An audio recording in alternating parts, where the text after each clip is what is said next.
ሄሎ እግዚአብሔር ቤተሰብ ሰላም ናችሁ ወይ? ሁሉ ዳና፣ ሁሉ ቆንጆ ነው። ያላችሁበት ሀገር ሁሉ አማን ነው። ጌታ ክብሩን ሰድንም ያለውበት እግዚአብሔር እድልና ጊዜ ሰጥቶ ሁሉ ነገር ሰላም ነው። ጌታ ይባረክ። ወዳጆቼ ዛሬ እግዚአብሔር መንፈስ በውስጤ ላይ የሰጠኝ መልእክት ሼር ሊያደርግ የሚወድህ ከአደራ ጋር ነው። ጥንቃቄ በጣም የሚያስፈልግ ጊዜ ውስጥ ላይ ስለነበረ ነው። መንፈስ ቅዱስ በጣም በውስጤ ላይ የሚያቃትት ገፍቶ በውስጤ ላይ በጣም እንድናገር ፑሽ ያደረገው መልእክት ነው። ማንኛውም በክርስቶስ አዲስ ፍጡር የሆነው ሰው ወንድውን፣ ሴት፣ ትልቅውን፣ ትንሽ ይሄ የጥንቃቄ መልእክት ስለሆነ ስሙት። እኔ ከራሴ የሚናገር ቃል ሳይሆን እግዚአብሔር አስተላልፍ ብሎ በውስጤ ላይ የሰጠውን መልእክት ነው የሚናገረው። ወይ የኢንተርኔት ወይ የሚዲያ ሹክተና ጥማት ኖሮ አይደለም። ስለዚህ መልእክቱን የሚታገኙት በአንደኛ ተሰሎንቄ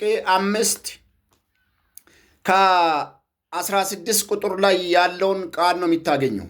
ስለዚህ ስፍራን በጌታ በኢየሱስም አነባለሁ። ዋና ፖንት መልእክት ከዛ ታገኛላችሁና ስፍራን በጌታ በኢየሱስም አነባለሁ። ሁልጊዜ ደስ ይበላችሁ፣ ሳታቋርጡ ጸልዩ፣ በሁሉም አመስግኑ።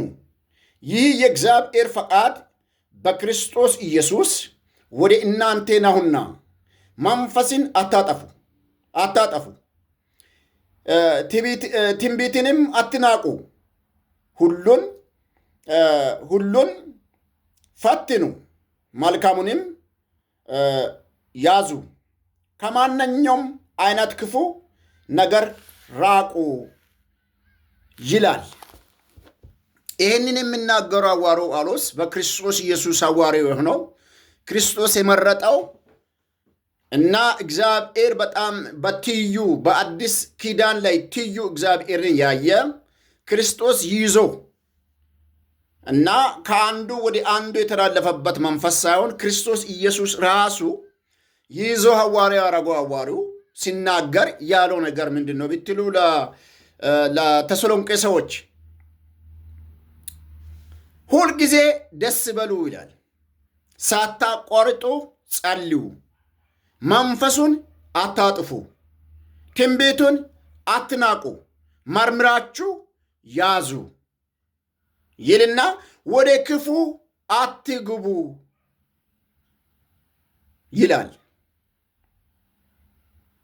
ይሄንን ሲናገር ወዳጆቼ በጣም እግዚአብሔር ከባድ የሆነ መንፈስ ውስጤ ላይ ስለሰጣ ነው። እኔ ከተነሶበት ከመነሻዬ እስከ ዛሬ ድረስ ያለው ሌቬልን ሁሉ ሲያበራራ ነው። እዚህ ላይ ሁልጊዜ ደስ በሉ እና ሳታቋርጡ ምን አድርጉት? ጸልዩ። ሳታቋርጡ ትንቢቱን በጣም በእጥፍ ፈልጉ፣ አትናቁ። እናም ደግሞ መርምሩ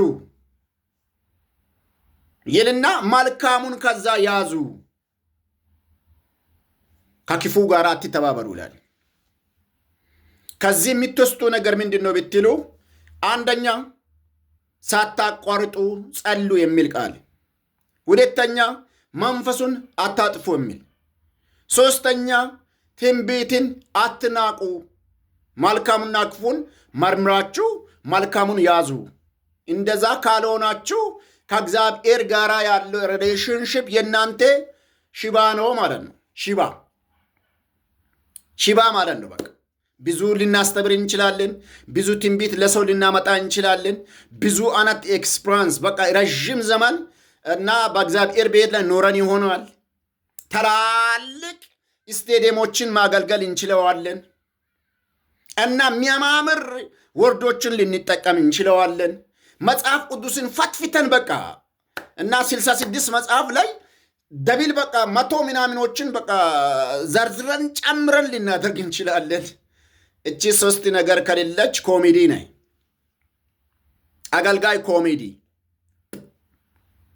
እዚህ ላይ የምናገረው ነገር ምንድን ነው ብትሉ፣ መንፈሱን አታጥፉ፣ ትንቢቱን ይልቁንም ፈልጉ እና መልካሙን ያዙ ይልና ሳታቋርጡ ጸልዩ ይላል። ስለዚህ የዛሬ ሰው ይጸልያል ወይ ነው ወዳጆቼ? ጸሎት ኢምፖርታንት ነው። ሁልጊዜ ደስ ይበሉ ነው ምለው።